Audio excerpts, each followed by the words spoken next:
공과 방망이 대신 펜을 든 기자들의 날카로운 시선, 유쾌한 입담으로 지역사회 이슈를 던진다. 시사토크 견제구입니다.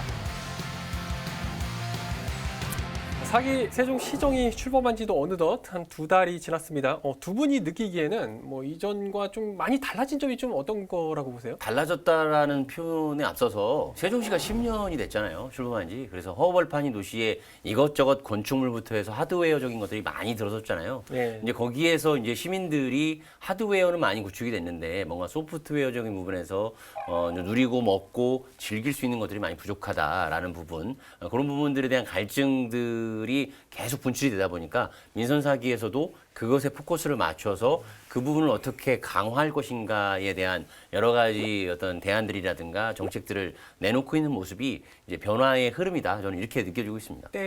제가 원하는 답은 아닌데요. 지금까지 행정수도를 위해서 열심히 달려왔죠. 2012년 세종시 출범 당시에 세종시 정상건설 자족진행 확충, 그리고 그다음에 이제 행정수도 완성. 지금 이제 미래전략수도로 바뀌었어요. 이 캐치프레이가. 그래서 미래전략수도의 내용을 좀 살펴봤더니 경제 쪽에 비중을 많이 두고 있다. 그래서 경제부 시장 체제로 전환이 되고, 뭐 그런 쪽으로 가는 게 좀 변했죠. 크게 변했죠. 딩동댕 이겁니다. 제가 원했던 제가 답이 요거예요. 질문의 요지를 파악을 못했어요. 맞습니다. 어쨌든 승동 기자가 좀 언급을 한 대로 사실 현재 그 최민호 시정부에서는 그 미래 먹을거리를 좀 발굴하기 위해서 굉장히 좀 심혈을 기울이고 있지 않나 뭐 이런 생각을 가져보는데 주로 좀 어떤 부분에서 그런 점을 가장 좀 느낄 수가 있을까요? 최민호 시장이 항상 강조를 하세요. 인터뷰 뭐 할 때도 그렇고 먹고 살 길 기업 유치, 그리고 지금 시정 분위기도 미래전략본부라는 조직 개편을 일어나서 공격적 움직임을 보이기 때문에 그러니까 뭐 그냥 묻어놔요. 그냥 어쨌든 경제부시장이라는 체제로 전환되면서 미래전략본부랑 경제산업국이 전진 배치가 됐고 거기에 이제 키워드만 보시면 시민 여러분들께서 뭐 어떤 변화가 일어나고 있는지 잘 아실 것 같아요. 그래서 경제산업국이라고 하면 기본적으로 뭐 투자 유치라든가 기업 유치라든가 뭐 대학 뭐 이런 유치 이런 것들이 다 포함이 되어 있는 것이고요. 기본적으로. 그다음 미래전략본부에서는 이제 공약사항들이 많이 있잖아요. 예를 들어서 뭐 대통령공학인 중입자 가속기 암치료 연구의료센터 유치, 뭐 그다음에 상권 규제 완화, 그다음에 세종 디지털 미디어센터 언론단지의 그런 기능이죠. 뭐 그거 조성, 그다음에 경제자유구역 및 교육자유특구 조성, 그다음에 사대문 경관 조성, 도시상징광장 활성화, 청춘조치원 프로젝트, 그리고 읍면 도시재생, 뭐 이런 것들이 업무 분장으로 거기에 다 몰려 있어요. 그래서 경제, 문화가 같이 결합돼서 도시가 새로운 도약의 발판을 마련해보자라는 그런 흐름에서 변화가 시작되고 있다. 이렇게 봐야 될 것 같습니다. 근데 이게 기사 용어인데 세종시가 분명한 거는 출범 10년 만에 겨우 10년 만에 돈맥경화에 걸린 건 맞아요. 돈맥경화에 걸린 건 맞기 때문에 일단 그 문제를 좀 해결해야 되는 게 시급한 숙제로 행정수도는 물론 기본으로 갖고 가는 거예요. 맞습니다. 그만큼 이제 뭐 사기 시정부에서 굉장히 좀 미래 먹거리를 이제 발굴하기 위해서 이제 노력을 하고 있는 것 같은데 그래서 오늘은 세종시 발전을 좀 가로막고 있는 요인들이 좀 무엇이 있고 또 이러한 돈맥경화는 아닙니다. 돈맥경화를 뚫기 위해서 좀 세종시에서 어떤 노력들을 지금 진행하고 있는지 한번 짚어볼 예정인데 본론에 들어가기 앞서서 저희가 좀 오랜만에 초대 손님 한 분을 모셨죠. 세종시 동맥경화를 뚫기 위해서 구원투수로 등장한 이준배 세종시 경제부시장 모셔보도록 하겠습니다.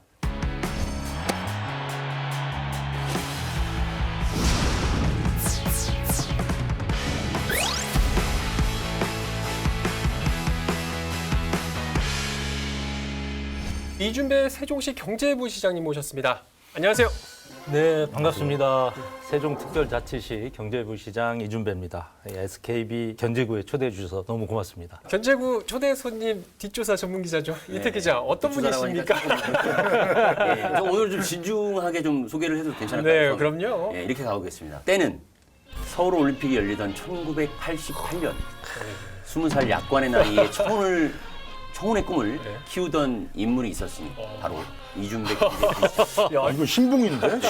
신봉은 아니고요. 그 당시가 20살이었다는 그런 의미고요. 그래서 이제 그때부터 어찌 보면은 뭐 이런 표현이 될지는 모르겠지만 고졸 신화라는 표현들을 좀 쓴 부분도 있고요. 그래서 최연소 기능 한국인 공교롭게도 88호입니다. 또 1988년도에 20살이었고 숫자를 88호였고 그래서 그 이후에 어떤 창업 기업이라든가 이렇게 해서 창업 기업을 좀 키워오는 역할들, 그다음에 또 기업들이 성장하도록 돕는 엑셀러레이터 협회 회장도 맡아오시면서 경제 통으로서 삶을 살아오셨다 이렇게 보시면 될 것 같고 그것의 경험을 바탕으로 해서 민선 4기에 경제부시장이라는 중책을 맡게 됐다 이렇게 좀 소개드리겠습니다. 들어보시니까 어떠세요? 아니 그 뒷조사 전문 기자 맞는 것 같아요. 왜냐면 이게 졸업했던 연도하고 88호 최연소 기능한국이 됐던 이 숫자를 이렇게 조합했다는 것도 좀 저는 대단하시다고 생각이 들고 뭐 제가 많이 듣는 뭐 고졸신하다, 성공신하다 이런 얘기 많이 듣는데 평소에 존경하는 이 기자님한테 그런 얘기 들으니까 훨씬 더 좋네요. 김 기분은. 기자가 바로 견제구 나갈 겁니다. 견제구라기보다도 세종 씨가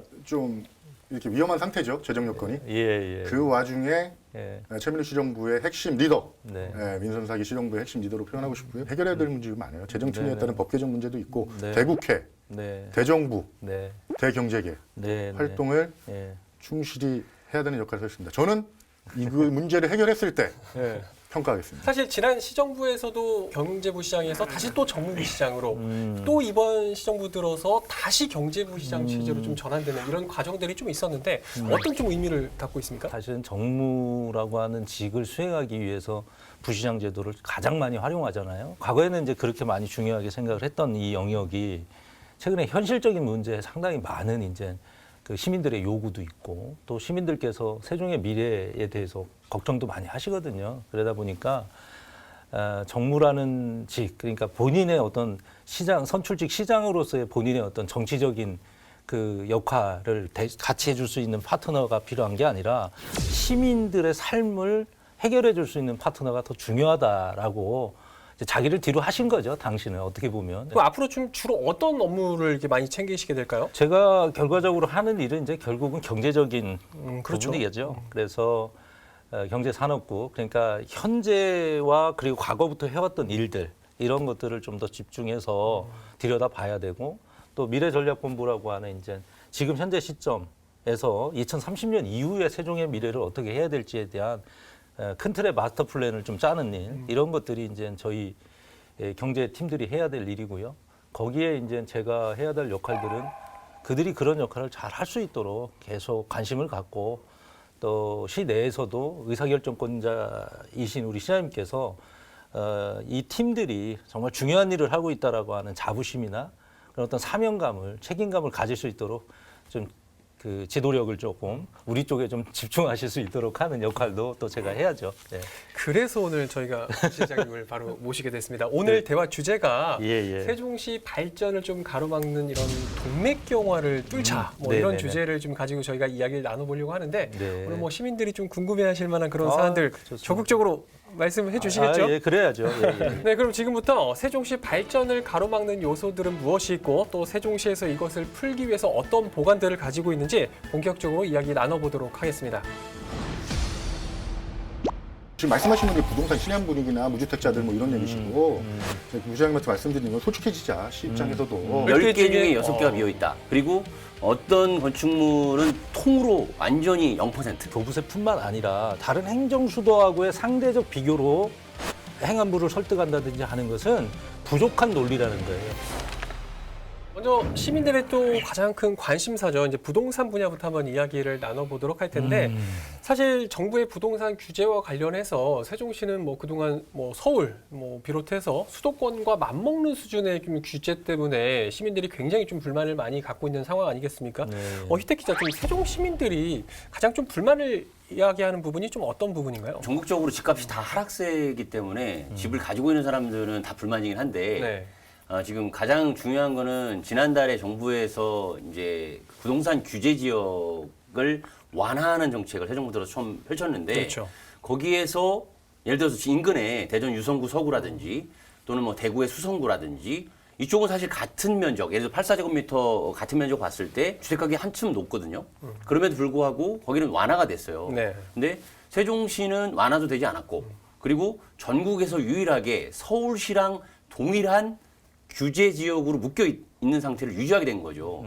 이게 맞는 것인가? 예를 들어서 84제곱미터가 세종시에서 현재 뭐 7억이라고 하면 서울은 21억이거든요. 3-4배가 기본적으로 비싸요. 근데 뭔가 기준이 뭔가 그 경직돼 있고 그리고 과거에 묶여 있는 기준이 적용되다 보니까 예를 들면 이런 겁니다.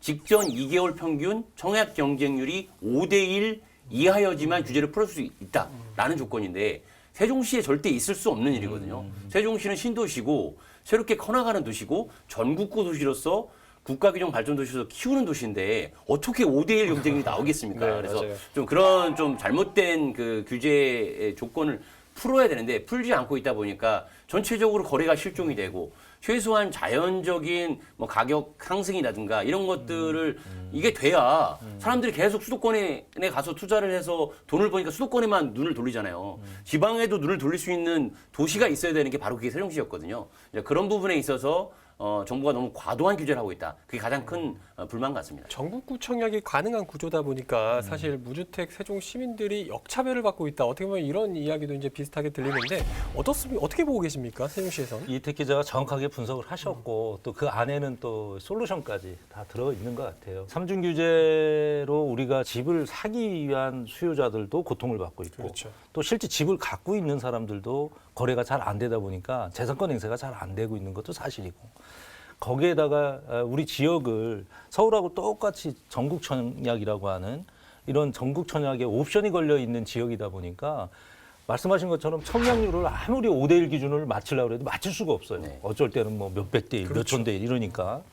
그래서 이런 부분들을 우리가 지속적으로 관련 부처인 뭐 행복청이나 국토부 이쪽에 우리의 현실 상황 이런 그 문제들을 계속 얘기를 좀 하고 설득을 하고 건의도 하고 이렇게 하는 노력들이 좀 필요하겠다. 이건 뭐 누구나 다 아는 얘기거든요. 이 지금의 현재 상황은. 그래서 시장님께서도 지속적으로 이제 국토부 장관을 또 면담 신청을 해놨습니다. 그래서 지난번에 이제 발표해서 이제 우리 세종시가 재화가 됐기 때문에 예, 예. 또 여지를 남겨줬어요. 국토부가. 네. 그 다시 한 번 더 검토를 하겠다라고 해서 아마 이번에는 반드시 이 삼중 규제가 철폐가 돼서 우리 세종 시민들이 걱정하는 일이 좀 빨리 해소될 수 있도록 지속적인 노력을 하겠다 이렇게 그러니까 말씀드리겠습니다. 이번이라고 하면 올해 말에 추가적으로 규제 완화책을 예, 발표할 예. 수 있다고 하는 예, 예. 부분에서 예, 예. 세종시가 그러니까 포함될 포함될 수 있다라고 예. 말씀하시는 거죠? 제가 이제 장관은 이거 잘 말씀하셔야 돼요. 예. 우리 이제 시장님께서 그런 의사결정을 할 수 있는 분들에게 이제 지속적으로 세종시의 현실을 얘기해야겠죠. 그럼요. 예. 그리고 이건 아주 기울어진 운동장이라고 하는 것을 공감하고 있어요. 네, 네, 네. 세종시의 특별한 상황에 대해서도 다 인식을 하고 있는데 이 특별함을 좀 논리적으로 또 이게 분명 명분을 갖추어서 이제 주변 지역하고의 어떤 여러 가지 상황들을 고려할 거라고 봅니다. 그런데 그러다 보니까 이게 한 번에 지난번에는 이제 포함을 못 시켰고 네. 예외라고 하는 부분을 두고 들여다보기 위해서 아마 그런 연말 내에 올 연말 내에 한번 다시 심의를 하겠다라고 네. 하는 게 그 안에 뭐 여러 가지가 담겨 있지 않을까요? 두루뭉술하게 이제 뭐 외적인 얘기를 하셨는데 좀 솔직해지자고요. 네. 왜냐? 네. 취득세 못 걷어서 그런 거예요, 세종시가. 그동안 이제 세종시 같은 경우는 지방세 40%를 취득세로 버텨왔단 말이에요. 그렇죠. 취득세가 없단 말이에요. 어떻게 해야 될 거예요? 지금 규제가 풀려야지 집이 팔고 취득세 거둘 거 아닙니까? 그래서 지금 세종시 같은 경우는 지금 말씀하신 건 이제 부동산 신한 분위기나 무주택자들 뭐 이런 얘기시고 제가 부장님한테 말씀드리는 건 솔직해지자, 시 입장에서도. 근데 지금 제가 봐도 주거심의위원회에서 한 단계 하락은 할 것 같아요. 한 단계 이제 뭐 조정을 해서 조정 대상 지역으로 좀 풀어줄 것 같은데, 근데 조정 대상 지역까지 해줘도 소용없어요. 왜냐하면 가장 중요한 거는 중과세, 취득세 중과세 같은 그게 해제가 돼야지만 지금 이제 제가 이 말씀드리면 욕먹을 것 같은데 투기꾼들이 모여야지만 아파트는 거래가 활성화되고 뭐 그런 것들도 있어요. 좀 영향력은 있단 말이에요. 근데 또 다 해제가 돼. 비규제 지역으로 돼. 그럼 또 집값이 올라. 여기서 딜레마가 빠지는 거예요. 어렵네요. 혼란돼, 혼란스럽고. 근데 어쨌거나 그 문제는 뭐 낮은 문제인데 재정 여건을 봤을 때는 규제 지역이 완화가 돼서 우리 취득세 걷자. 이게 솔직한 심정이시잖아요. 솔직하라고 요구를 하시는 것 같은데 솔직하게 더 솔직하게 얘기하면 무주택자들에게 기회 제공을 하자는 게 더 큰 거죠. 왜냐하면은 전국 청약이라는 것은 되게 우리가 경쟁력 없는 청약자들에게 우리 시민들 특히 시민들에게는 되게 불리한 조건이잖아요. 그렇죠.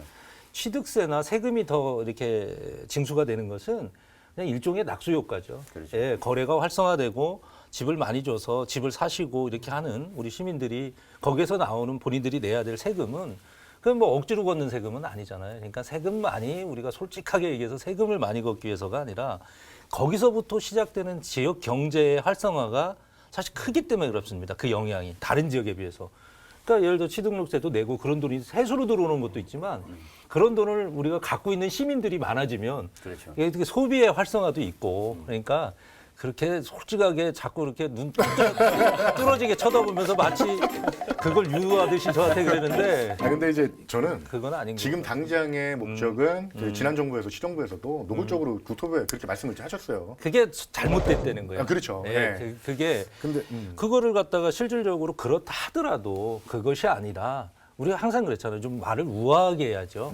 좋은 얘기도. 근데 이제 그만큼 시 재정이 좀 시급하다. 일단은 시급하다는 거고 만약에 재정이 좀 부족하면 어쨌든 복지 체계로 연결되는 거예요. 시민 삶으로 그렇죠. 주려고 합니다. 그렇죠. 시 재정이 좀 풍부해야지만 그리고 지금 가장 중요한 시점인데 그 의미에서 말씀을 드린 거니까. 하나도 비장이 말씀하신 대로 시의 취득세가 거치는 건 두 번째 문제인 거고 지금 어쨌든 세종시에 살고 있는 사람들, 세종시의 미래를 품고 있는 사람 중에서 내 집을 마련하지 못하는 사람들이 47%, 거의 맞습니다. 절반에 가깝다는 거죠. 맞아요. 근데 이 사람들이 주택을 마련하려고 하는데 살고 1년 이상 살고 있는 사람들한테 당해 지역 우선 당첨 비율을 60%로 주고 있는데 나머지는 1년 미만 살았거나 제주도에 살거나 서울에 살거나 이런 사람들한테 당첨 권한을 동일하게 준단 말이죠. 그러면 이제 타 지역 사람들이 여기에 살지 않으면서 이 주택을 구매하는 뭐 이런 일들이 이제 그동안 있었다 보니까 정작 살고 있는 사람 내 집을 마련하지 못한 부분이 있었거든요. 그래서 이제 그 부분에 있어서 비율을 뭐 이번 시정부에서는 80% 목표로 정한 거 같고요. 이 비율을 또 높여야 되는 그게 또 불만이에요. 그러니까 내가 당첨되려고 내 집 마련할 거면 누구나 갖고 있는 거 아니에요. 안 돼.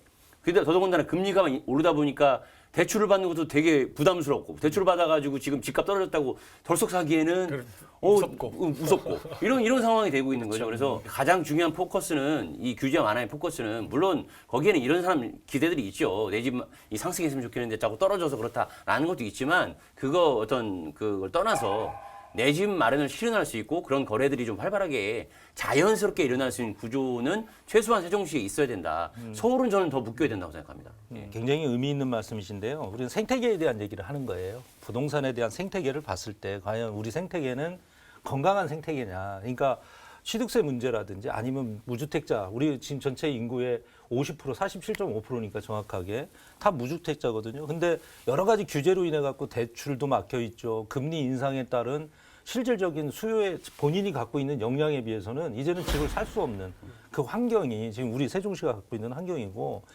부동산 문제는 사실 제가 들여다봐도 경제적으로 풀기에 사실 어려움이 많아요. 공급을 늘리면 가격이 떨어질 거고 그렇죠. 수요자가 몰리면은 가격이 올라갈 거거든요. 그래서 수요 공급에 따라서 막 공급을 많이 늘리는 것도 문제. 그렇다고 수요를 억제시키는 것도 문제. 더 나가서는 주택을 가진 보유자들은 또 보유세라는 부분이나 아니면 자산 가치에 대한 그러니까 아파트 오르면 더 좋으신 거죠. 자산 가치로서는. 네. 그죠? 네. 근데 집을 사시는 분은 정말 골치 아픈 거거든. 그렇죠. 이게 오른다는 게. 그래서 이 부동산 문제는 단편적으로 볼 문제가 아니라 상당히 좀 메커니즘적으로 많은 그 실시간의 어떤 여러 가지 상황이나 통계 이런 것들을 보면서 조정을 해나가야 될 것 같긴 한데 그럼에도 불구하고 말씀 주신 것 서울하고 같은 규제 아니면 우리 시민들에게 직접적인 이득이 없는 규제를 왜 하냐는 거예요, 우리는. 그래서 부동산 생태계에 대한 부분들이 좀 더 빨리 지역사회의 경제 활성화 문제를 해결하는 그런 어떤 중요한 기점으로 이 삼중 규제에 대한 규제 해소가 첫 번째 우리가 해야 될 가장 중요한 숙제인 거는 사실인 것 같습니다. 근데 비규제 지역으로 됐을 때 다시 한번 폭등하고 시장 혼란기가 올 수 있는 그런 것도 어떻게 보면 딜레마에 빠지는 거 아닌가요? 근데 이제 규제를 지금 이제 봐야 되겠죠. 이제 지금 우리보다 뭐 앞서서 규제를 이제 풀린 지역이 있는데 그럼 과연 폭등을 했냐? 그렇지는 않습니다. 그러니까 이 부동산이라는 것은 약간 그 붐이라는 게 있는 것 같아요. 지금 우리가 뭐 영끌한다 해가면서 부동산이나 주식 시장에 전혀 시장의 논리하고 구조적으로 맞지 않는 이상 현상들이 최근 사실 많이 생겼거든요. 그래서 그런 면에서 봤을 때는 그런 분위기는 좀 약간 꺾인 것 같고요. 이제 현실로 돌아오신 것 같아요. 규제를 좀 다소 완화하기 위해서 세종시에서도 뭐 계속적으로 이제 건의하고 이제 제안하고 네네. 있는 상황이고 네네. 과연 올해 연말쯤 그런 것들이 어느 정도 좀 풀릴 수 있을 것이냐 이거에 대해서는 아마 시민들께서 더 눈여겨 보셔야 될 대목인 것 같고요. 이제 한번 상권 활성화 분야로 한번 넘어가 보도록 하겠습니다. 상권 활성화를 항상 논의하기에 앞서서 먼저 언급되는 게 상가 공실 문제를 항상 언급을 하거든요. 그래서 이태 기자, 세종시 같은 경우는 도대체 얼마나 상가 공실 문제가 좀 이렇게 심각하기에 네. 항상 이렇게 언급이 되는 건지 좀 궁금한데 좀 네, 어떻습니까? 부장님이 잠깐 사무실에 나오셔가지고 네. 금강변에 있는 창가를 가보시면 금강 수변공원 상가가 있는데 그쪽이 세종시에서 가장 높은 공실률 60.5% 아, 최근에 60몇 %요? 60.5% 10개 10개 중에 중에 6개가 비어있다. 그리고 어떤 건축물은 통으로 완전히 0%인 것도 있습니다. 그런 곳이 있습니까? 평균이 60.5%라는 것이고 아이고야. 이제 그런 것이 있고 그래서 거기가 가장 심하다. 지금 금강 보행교 이응다리가 있는 곳이 어쩌면 핫플레이스로 앞으로 성장할 곳인데 그렇죠.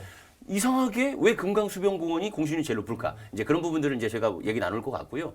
그리고 이제 BRT 세종시의 도로 위의 지하철이라고는 링으로 타고 있는 그 주변을 둘러싸고 있는 상권 공실률이 또 한 25% 조금 밑에 있다라고 보시면 될 것 같고 그다음에 동별로 이렇게 좀 봤을 때 레이더망을 넓혀봤을 때 한솔동이 한 56%로 어이구. 동해에서는 가장 먼저 생긴 한솔동이 공실률이 지금 현재 가장 높다. 그리고 이제 시청하고 가까운 대평동하고 소담동도 45% 이상, 50%대 이 정도 되고 있다. 이렇게 간략히 말씀드리겠습니다. 다소 의아한 게 사실 세종시에서 BRT 비원하면 핫한 곳이잖아요. 또 금강 수변공원 같은 경우도 어떻게 보면 뭐 서울에서도 한강이 가장 뭐 뷰가 제일 좋다고 할 정도로 이제 핫플레이스라고 할 수 있는데 왜 특히 그쪽이 더 이렇게 공실이 높은 이유가 뭐죠? 일단 뭐 이순 기자 지난번에 한번 말한 적이 있는데 금강보행에 한 번만 가볼 곳이다. 더 이상 금강보행에 가서 볼 곳이 없다. 이런 표현을 했었거든요. 네. 아주 단적인 예로. 네. 그러니까 아직 뭐 그런 것도 있고 금강보행계가 아직 활성화되지 못한 뭐 그런 부분도 있고 거기를 가면 예를 들면 밥을 먹거나 저녁을 먹으면 또 두 번째로 어디 가고 싶은 게 있잖아요. 카페. 네. 또 뭐 있어요? 노래방. 그렇죠. 노래방이 안 됩니다. 일단 기본적으로 노래방이 안 되고 뭐 거기에서 또 금강 뷰가 좋으니까 숙박을 한번 찾아주려고 해도 숙박할 곳이 없어요. 막 이런 좀 너무나 자연스러운 사람들의 동선이 이루어져야 되는 곳인데 거기에 규제가 꽉 막고 있어요. 그러다 보니까 이게 같이 살지 못하고 있는. 저희가 약속을 잡을 때 네.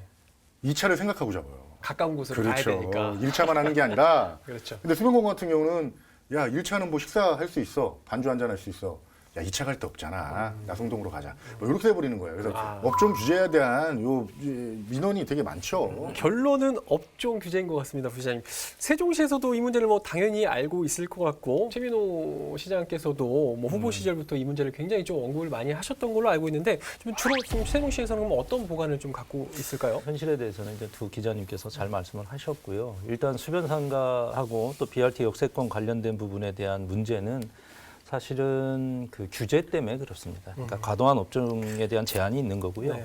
그리고 또 뒤에서 얘기했던 이제 아파트 상가 공실률은 네. 이거는 이제 필요 이상으로 많이 상가가 공급됐다는 겁니다. 과잉 공급의 문제죠. 그래서 아파트 내에 입주하인 정주하는 정주 인구에 맞는 상가 구조 그리고 약간 그것을 할 때는 풀로 채우는 게 아니라 마이너스로 채워야 다른 상권이 활성화가 되거든요. 그러니까 이게 도시를 개발할 때 너무 이익주의로 도시 개발이 된 건 아니냐라고 하는 염려와 걱정이 있는 겁니다. 근데 그건 과거의 문제고 시장님께서도 그렇고 지금 시정 4기가 뭐 과거의 문제를 들춰가면서 문제가 이랬네라고 시민들한테 얘기하는 것은 그거는 옳지 않은 그렇죠. 거죠. 그래서 결국은 그런 문제들을 이제 풀어내는 게 이제 지금 우리의 역할이고요. 그래서 과도하게 업종 제한이 돼 있는 업종 제한에 대한 부분들도 저희들이 지금 지난번에 시장님께서 한번 브리핑을 하셨고 제한을 풀겠다. 그리고 실제 육생이나 이런 데 상가도 이제 계획 대비 더 축소해서 상가도 이제 공급하겠다. 그래서 공급 물량도 줄이고 또 한편으로는 상권에 대한 부분들을 어떻게 활성화시킬 거냐에 대한 고민에 저희들이 좀 집중을 하고 있어요. 그래서 당연히 규제는 풀면 되는 거죠. 근데 이제 규제 이해관계자들이 있는데 그렇죠. 이해관계자들을 이제 설득하는 과정이 지금은 이제 완전히 여건이 됐다. 왜냐하면 본인들이 살면서 바라보는 게 이제 눈으로 지금 확인되고 있는 거잖아요. 그렇죠. 과거에는 계획상으로 얘기를 했는데 이제 현실에 부딪혀서 야 어찌 우리 도시는 이렇게 상가가 공실이 많을까? 근데 왜 많을까를 물어보니까 이제는 알기 시작한 거야. 어떤 이유 때문에 없는지. 그러니까 이제 같이 협력하지 않으면 이 문제를 풀지 못한다라고 하는 공감은 이미 이제 형성이 됐고 또 시민들의 지지가 있으니까 이건 풀릴 거라고 생각이 들어요. 근데 저희가 걱정하는 거는 걱정이라보다는 저희가 어떻게 해야 될지에 대한 부분을 얘기하는 것은 그 부분보다 상가 공실이라고 하는 상가 공실 문제하고 상권 성장이라는 문제가 따로 떨어놓고 얘기할 게 아니거든요. 그러니까 예를 들어 공실을 채웠다고 생각을 해보세요. 들어갔는데 망했어.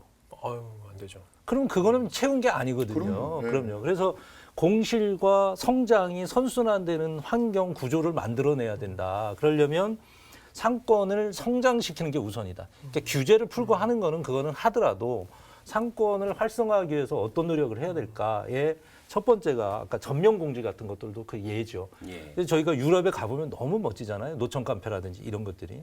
근데 우리 환경은 아주 괜찮아요. 인도가 생각보다 다른 지역보다 훨씬 넓거든요. 그렇죠. 그래서 그 안에 전면 공주를 좀 허용을 하되 책임을 좀 분명히 하자는 거예요. 거기에 이동식으로 해서 시간 전에 오픈할 때 깔고 또 문 닫을 때는 또 들여서 주변을 항상 깨끗하게 유지할 수 있게끔 하는 그런 어떤 상호 간의 노력도 있어야 될 것 같고, 두 번째는 이제 문화예술이라는 것을 너무 즐기는 쪽으로만 우리 보지 말자. 그러니까 우리 상권에 그 모객, 소위 얘기하는 소비 고객을 유치하는 용어로도 이걸 해서 시민들이 야, 금요일 저녁 때 어디 갔더니 거기는 어떤 공연을 하더라. 그냥 공연 보면서 그냥 즐기면서 배고프네 밥 먹자. 밥 먹으니까 술 먹자. 뭐 이런 이제 분위기가 돼야 돼요. 그래서 어떤 유명한 도시학자가 도시가 비밀이 없으면 발전할 수 없다라는 얘기를 해요. 그러니까 비밀이 있는 도시는 성장을 한다는 거죠. 그냥 어떤 비밀에 대한 부분을 얘기할 때는 우리는 너무 비밀이 없는 도시예요, 우리 세종은. 그래서 사실 이야기가 없는 거지. 그래서 이야기거리가 안 나오는 거야. 예, 예. 기자들도 별로 없죠, 쓸 게. 많아요. 있어. 네. 아유, 맞습니다. 더 많구나. 세종시만큼 많은 곳이 없어요. 그건 차차 사석에서 말씀드릴게요. 세종시만큼. 이제 우리가 좀 그렇구나. 벤치마킹 하나 할 때가 있어요. 네. 이게 이제 저도 창원에 이제 직장 생활할 때 상권을 이해할 수 있을 정도로 즐기는 입장에서 있었거든요. 거기는 이제 박스 상권이 잘 돼 있습니다. 그러니까 이제 창원도 그렇고 울산도 그렇고 우리도 그렇고 계획 도시인데 창원하고 울산은 산업으로 만든 계획 도시, 예. 산업적 기반으로 우리는 행정적 기반으로 만든 도시잖아요. 계획 도시고 거기 가면 예를 들어서 중앙동에 어디 저기 1층에 가면 1층 식당 밥 먹고 소주 한 잔 먹었지. 야, 2차 맥주 한 잔 하자 또 2층. 뭐 또 먹고 나니까 야, 아우 좀 술 좀 깰 겸해서 당구 한번 게임 시작해. 또 3층 당구. 한 박스에 들어가면 빌딩에 들어가면 모든 것들이 다 해결이 돼서 결국은 뭐 즐거움이 있는 거죠. 그 안에 사람의 교류가 있는 거고 그런 가운데 상권이라는 게 사는 거니까 저는 상가 공실 문제하고 상권 성장은 따로 띄워놓을 게 아니라 상공상성해야 된다. 그래서 상가 공실 문제를 상가 성장으로 풀어내야 된다. 저는 일단 대기업 유치가 좀 있었으면 좋겠습니다. 5년이 됐던 2030년까지 대기업 유치. 가까운 청주를 보면 하이닉스가 지난해만 법인세를 한 1,000억 정도 냈어요. 그러니까 일반 한 13,000개 기업의 38%, 40%를 하이닉스가 법인세를 뭉칫돈이 들어오죠. 뭉칫돈이. 뭉칫돈이 들어오고 근데 네. 그것만 문제가 아니에요.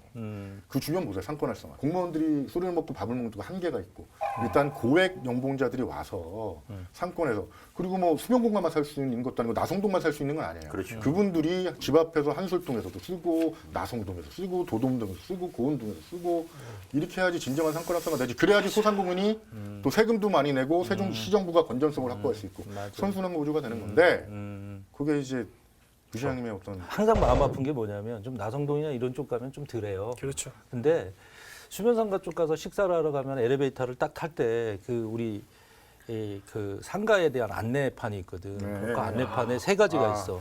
하나는 경매, 하나는 임대. 근데 분명히 그 자리에 식당이 있었거든. 맞아요. 며칠 뒤에 가보면 재임대가 없어요. 된 거예요. 네. 그리고 이제는 하나 남았네, 2개 남았네. 전체 상가에 이제 운영이 되고 있는 상가가 하나다, 2개다. 이 이제 뭐 단위가 이래요 지금. 그럼 갈 때마다 꼭 잘 돼야 된다. 그래서 좀 사장님들에게 사장님들한테 용기도 드리고 뭐 이렇게 얘기를 들어보면 결국은 사람이 오는 것도 중요한데 우리가 그분들에게 너무 많은 허들을 주고 장사 잘 되라고 응원만 하고 있는 건 아니냐. 그래서 이게 새드 스토리가 너무 많아. 맞아요. 예, 네, 이게 슬픈 도시가 되면 안 돼. 사람이 즐겨야 될 공간에서 해피 맨날 스토리를 만들어 놔야 돼요. 왜? 네, 여기서 정확한 팩트를 일단 짚고 넘어가야 되는 거는 지금 최근에 최민호 시장님이 브리핑을 통해서 규제 완화 조치를 1차적으로 발표한 것이 어떤 내용이었는지를 먼저 시민 여러분들도 아셔야 되고 금강변 수변상가의 요번에 풀어진 공식이 뭐냐면 기존에는 뭐 갑자기 뜬금없이 금강 수변상가의 음악당 그리고 박물관, 미술관이 가능했어요. 근데 없잖아요. 그게 허용이 가능했는데 하나도 안 들어왔잖아요. 근데 이번에 풀어준 건 뭐냐면 서점, 독서실, 출판사, 사무실이에요. 근데 또 이게 잘 생각해보면 푸는 건 좋은데 이응달의 앞에 사무실에서 그런 걸 풀어줬다고 해서 얼마만큼 될까? 더 확보해야 된다는 거죠. 그게 하나가 있고요. 그다음 BRT 역세권 같은 경우는 기존에는 학원하고 병원 업무시설. 우리 맨날 BRT 정류장 내리면 그것만 보였잖아요. 그렇죠. 근데 이제 가능한 게 음식점이나 충전소를 제외한 모든 업종이 가능하도록 됐어요. 그건 좋아요. 좋은데 거기에서도 뭔가 층별로 뭔가 또 규제가 있고 막 이러다 보니까 아직은 뭔가 이 동맥경화 현상이 확 뚫리진 않았다 도시에. 다른 도시에서만큼 다른 도시는 물론 난개발 또 뭐 여러 가지 업종들이 너무 혼재돼 있다는 것이 문제점이 있을 수 있겠지만 최소한 물이 자연스럽게 흐르는 것들에 대한 것부터 먼저 뚫어주는 것이 세종시가 성장하는 데 있어서의 가장 기본적인 것이다라는 부분. 그래서 이 규제 완화는 한 걸음 더 나가야 된다. 그 말씀을 좀 드리고 싶습니다. 해소 방안은 사실 적극적인 좀 규제 완화를 통해서 네. 상권을 좀 활성화시키고 그로 인해서 다시 상가 공실 문제도 해결이 되고 그러기 위해서의 사실 대전제가 아까 뭐 이승동 기자도 지적을 했지만 기업 유치가 이제 굉장히 중요해지는 상황이 아닌가 싶은데 네네. 사실 기업 유치를 위해서 이제 세종시가 당장 발등에 떨어진 불이자 꼭 해결해야 될 게 뭐냐면 대통령 공약이자 최민호 시장의 공약이기도 하죠. 그 대전 세종 경제자유구역을 좀 지정을 하기 위해서 이제 뭐 노력을 하고 계신 걸로 알고 있는데 네네네. 어떻게 진행되고 있습니까? 우선은 이제 뭐 정부의 의지가 있죠. 의지라는 것은 그 약속에서 시작이 되는 건데 그것도 대통령이 되기 위해서 약속을 하신 거기 때문에 저는 잘 될 거라고 보고요. 지금 이제 얼마 전에 중간 이제 용역 보고를 해서 좀 더 과거에 우리가 그런 공약으로 담기기 이전에 이제 이 용역이 진행이 됐잖아요. 그래서 좀 지금의 상황에 맞는 용역으로 조금 더 가치 부여를 하자. 그래서 이제 용역을 진행하는 과정에서 자주 좀 토론을 통해서 지금 그런 가치 부여의 기회를 가지고 있고요.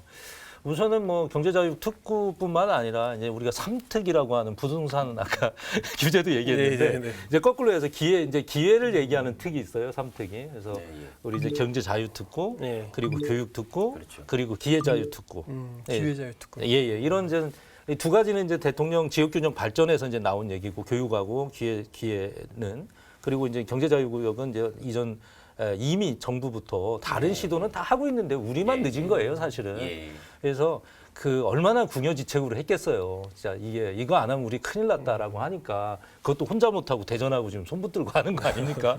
그래서 이 삼특이 다 이제 잘 우리 특구로 지정을 받을 수 있도록 지금 아주 다양하게 지금 대정부 이제 로비도 하고 있고 대응도 하고 있습니다. 시민들이 가장 궁금한 거는 예. 그러면은 이게 언제 되는 것이고 어느 범위에서 되는 것이냐 이게 중요할 것 그렇죠. 같아요. 그래서 네, 일단 맞아요. 1차적으로 드러난 것만 말씀드리면 이제 경제자유 특구 같은 경우에는 이제 대전에는 뭐 다들 예상하시다시피 유성구 신동동국지구, 대동금탄 안산지구, 그다음에 이제 세종 같은 경우는 연서면 스마트 국가산업단지 그렇죠. 2027년에 완공 목표 예정이죠. 그쪽하고 그다음에 5-1 생활권 2024년에 좀 윤곽을 드러낸 스마트시티 그쪽 그다음에 제가 살고 있는 맞은편에 있는 지편동 테크밸리. 동인데 테크밸리 그쪽이 이제 경제자유 특구의 어떤 큰 틀에서의 범위로 설정되고 있다. 그러면 아마 시민들도 그쪽에서 이렇게 뭔가 좀 새로운 시도라든지 규제 프리존이 형성돼서 세종시의 미래 성장 경력이 이루어지겠구나라는 그림은 그리고 계실 거라 생각을 들고요. 그래서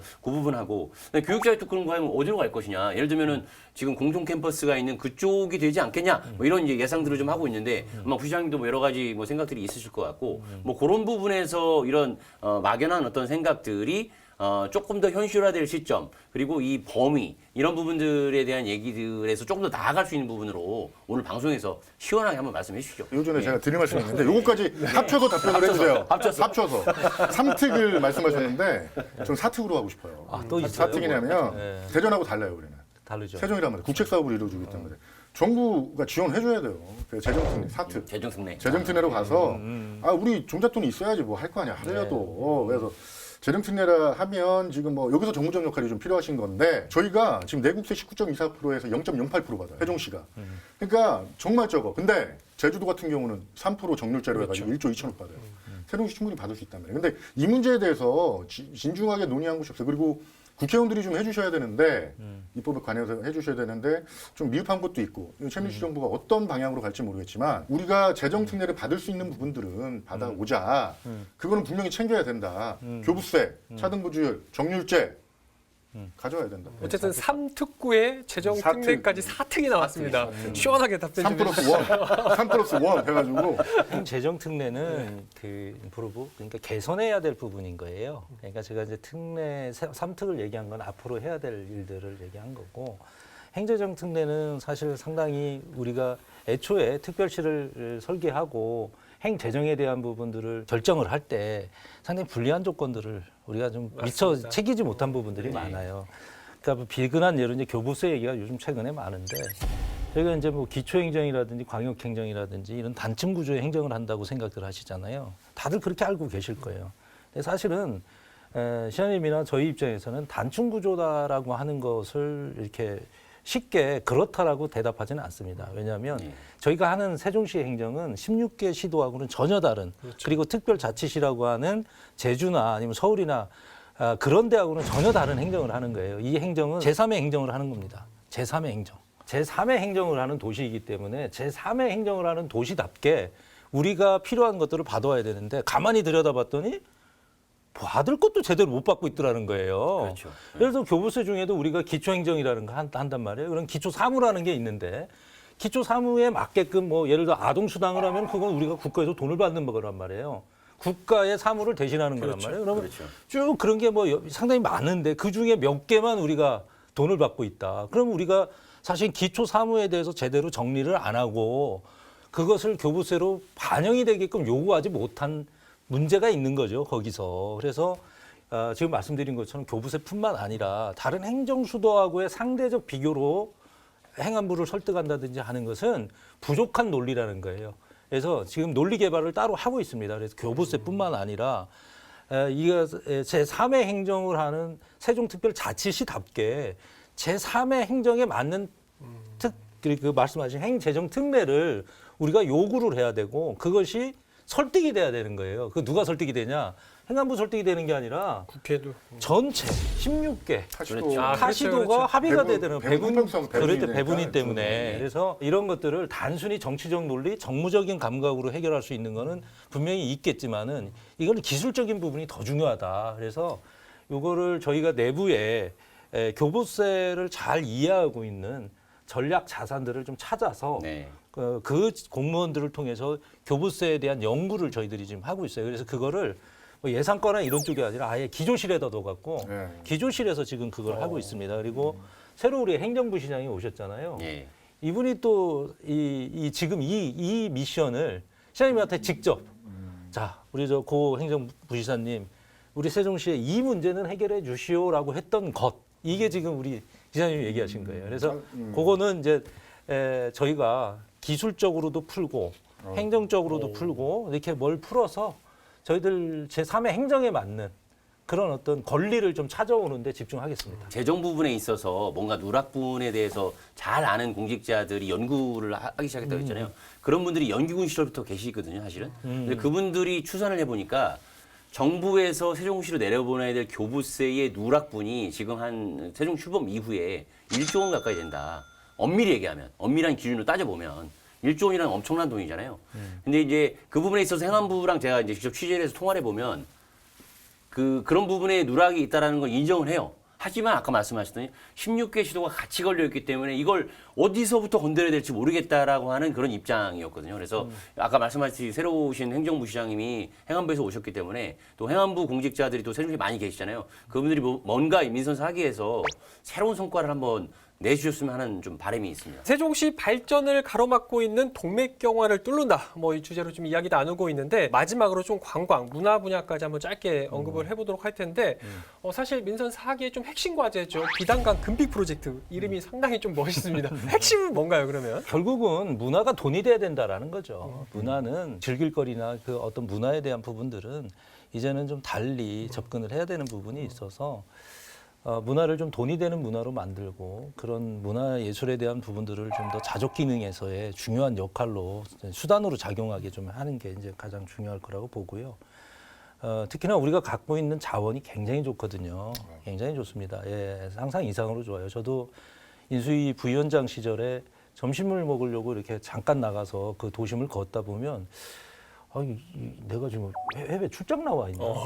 이 정도의 느낌이 와요. 그러면은 이거는 저만 느끼는 느낌은 아닐 거라고 봐요. 한 번쯤 그럼 아주 정돈된 도시에 여행을 해보신 분들은 느끼실 거예요. 근데 이제 실상 뭐 먹으러 가고 뭐 할 때쯤 되면 이건 아닌데라고 하는 생각이 저도 들더라고요. 그래서 이제는 그런 이미지를 외형적으로 이제 시장님께서 늘 얘기하신 개인의 품격은 본인이 수양을 하고 도시의 품격은 행정이 해야 된다.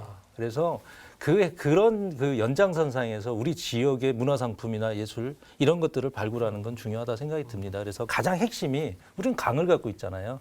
그러니까 뭐 세계적인 4대 문명이 다 강에서 시작이 됐고 한강의 기적도 그렇게 만들었고 그래서 시장님께서는 이제 금강 이렇게 얘기를 하거든요. 그러니까 우리가 이 강이 사실 우리의 금맥이다. 그래서 이제 비단강 금빛 프로젝트는 그래서 금빛이 나온 거거든요. 금광. 예. 그래서 비단강 금빛 프로젝트는 단순히 문화 예술의 분야를 뛰어넘어서 우리 세종 미래의 먹거리의 가장 큰 축이다. 그래서 이 프로젝트는 단기적 프로젝트는 절대 아닙니다. 그래서 긴 안목으로 무언가 우리 시장님께서 또 제가 해야 될 일은 밭을 가는 정도의 수준일 거라고 생각이 들 정도로 상당히 큰 프로젝트라는 건 사실이고요. 그렇지만 이거를 빨리 우리 동네 분들이 즐기는 거는 당연한 거예요. 그렇죠.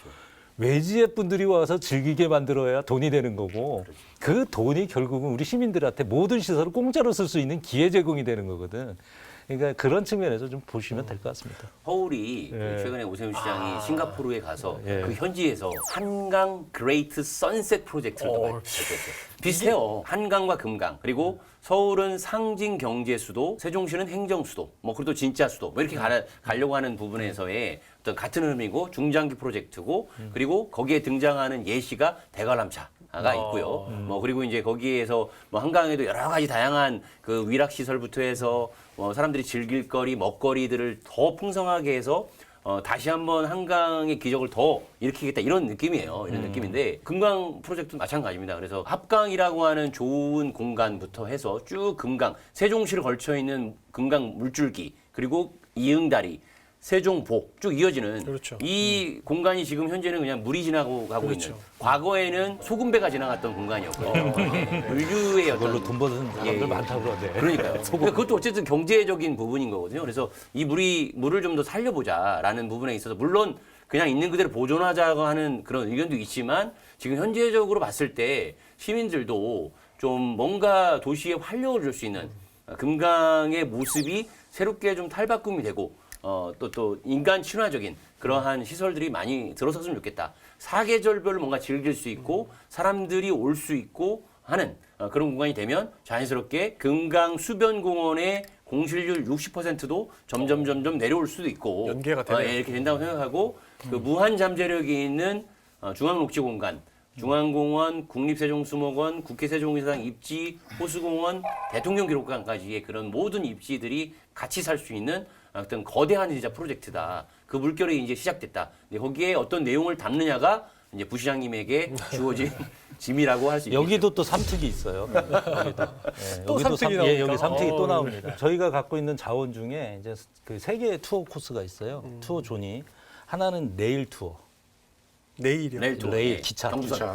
네, 우리는 1호선을 갖고 있고 또 산업으로 쓰고 있는 전이전동에 무슨계 그 역도 있단 말이죠. 네, 네. 이런 역을 어떻게 컨텐츠로 담을 거냐. 그러면 이제 레일 투어가 있고 두 번째가 이제 시티 투어예요. 네. 지금 말씀하신 중앙공원부터 시작해서 이제 정부 부처까지 이어지는 이 시티 투어가 있고 그다음에 리버 투어, 금강.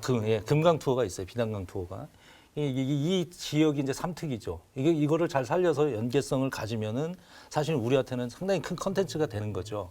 근데 그 중에 대표적인 게 리버 투어입니다. 그래서 이 비단강 금빛 프로젝트가 담고 있는 것은 레일과 그리고 또 시티와 연계돼 갖고 이 강이 갖고 있는 잠재성, 가치성을 가지고 그렇게 하나의 이제 저희들 스토리로 만들어 갖고 가려고 하는 거고요. 그래서 산업도 연계하려고 하는 거예요. 예를 들어서 UAM 같은 에어 모빌리티라고 그러거든요. 도심을 다니는 그 드론 택시죠, 일종의. 그렇죠. 이거 우리 강 따라 다니면 시민들 안전하고 관계도 없어요. 아주 멋진. 그리고 대관람차에 맥주 마시면서 이게 한 400m 되면 시간이 꽤 걸립니다. 그리고 우리는 아까 얘기한 이응교가 있잖아요. 이응자 2개야. 누워 있는 이응. 그렇죠. 서 위아래로 있는 있는 이응. 네. 예? 그러면 응이네요. 응이죠. 응이 그냥 되는 응이네요. 거예요. 거기에 하나가 예스. 그렇죠. 예스 응이 대종. 되는 거예요. 그렇게 되는 거고 보행교로 가만히 들여다보면 우리 시장님이 딱 보행교로 가만히 쳐다보면서 야 이건 콜로세움이다. 그래서 극장. 예, 그 가운데에 무대를 만들어 갖고 진짜 공연도 할 만 해볼 만하고 거기에 뭐 대형 분수 같은 것도 좀 넣어서 할 수 있다. 그리고 이런 것들이 되면 호텔도 들어올 거고 결국은 사실 이거 너무 광대합니다. 컨텐츠는 많고 해야 될 부분들에 대한 재원이나 여러 가지 계획은 사실은 못 미치는 게 많기 때문에 어떤 측면에서 보면은 미래전략본부가 제가 이제 소관하는 본부 중에 미래전략본부가 이 부분을 지금 다 마스터 플랜을 짜고 있어요. 그러니까 2030년까지 8년이라는 시간이 남았거든요. 그렇죠. 요 8년 동안 자족 기능을 위한 우리가 할 수 있는 최대한의 현실화하는 과정과 그리고 30년 이후에 해야 될 일들을 이렇게 파편적으로 하지 마라. 그러니까 하나로 다 묶어갖고 순차적으로 해 나가자. 이렇게 해서 미래전략본부를 그렇게 저희들이 이제 그 역할로서 지금 일을 수행하고 있습니다. 오늘 이렇게 좀 이야기를 나눠봤는데 사실 시간이 많이 부족했습니다. 좀 굉장히 아쉬우셨을 것도 같은데 어떠셨는지 또 혹시나 못다 하신 말씀이 있다면 마지막으로 좀 한마디만 더 해주시죠. 네. 시장님 공약이 이제 60개로 이제 저희들이 시민께 약속을 드렸다가 이제 2개를 하나로 묶어갖고 59개 공약이 이제 아마도 9월 말 정도면 이제 100서로 이제 나올 겁니다. 시민들의 약속을 어떻게 지킬 건지 그런 것들에 대해서 이제 시민들께 이제 같이 공감을 얻고 지지를 받는 그런 과정들이 이제 필요할 거라고 생각이 드는데 취임 때 시장님께서 이제 하신 말씀이 있어요. 본인이 경제 시장으로 시작해서 문화 시장으로 기억되고 싶다 이런 말씀을 하셨습니다. 그래서 문화를 뒤에 두고 경제를 앞에 두고 이거 앞뒤에 대한 문제보다도 이거를 달리 띄워놓고 얘기할 수는 없다라는 말씀이시거든요.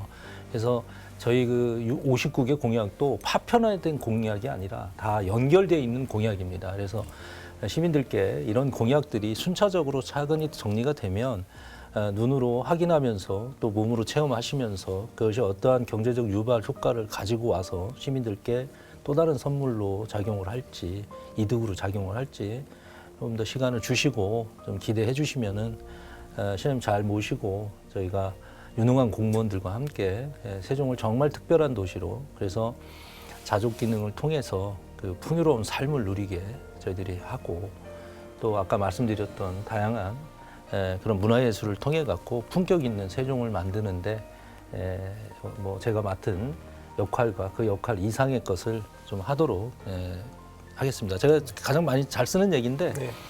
열심히 노력 이런 것보다 잘 하겠습니다. 네.